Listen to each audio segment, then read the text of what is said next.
এবং যদি হাইকোর্টে কোনো কারণে মামলাটা হেরে যায় আবু সিদ্দিকীর পরিবার, তাহলে সুপ্রিম কোর্টে মামলাটা কিভাবে লড়তে হয় সেটা আমরা ব্যবস্থা করব। এক পদে রয়েছেন, সেই জায়গায় সংখ্যালঘু সম্প্রদায়ের আবু সিদ্দিক ঢোলাতে মারা গেছে। আপনার দলবল কিংবা আপনি আবু সিদ্দিকের বাড়ি কি যাবেন? দেখুন,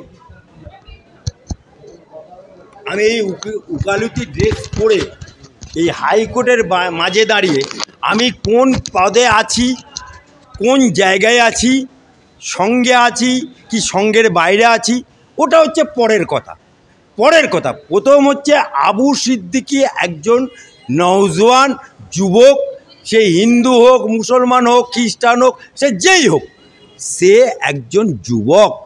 তার একজন মানবতার কারণে একজন উকিল হিসাবে তার পরিবারকে সমবেদনা আমার জানানো দরকার।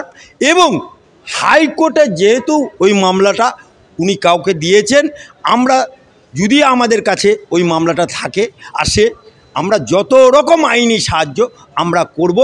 আমাদের কাছে না এলেও যে উকিল মামলা লড়ছে তার সাথে সহযোগিতা করব।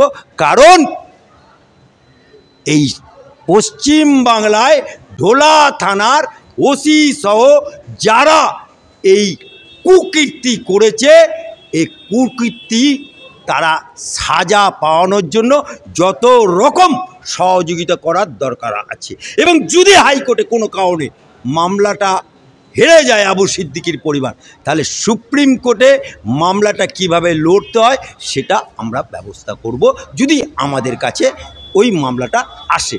তবে এটুকু জানবেন, আমরা মামলাটার প্রতি নজর রেখেছি, আমরা মামলাটার প্রতি অবজার্ভ করছি, যাতে এমন বিচার হয় যেন ঢোলা থানার ওসি শাস্তি যদি নিদর্শন হিসাবে হয়, তাহলে বাংলার বুকে কোনো থানার ওসি, কোনো থানার আইসি, কোনো থানার উর্দিধারী পুলিশ আর কোনো মানুষের প্রতি অত্যাচার করতে পারবে না তৃণমূলের কথায়।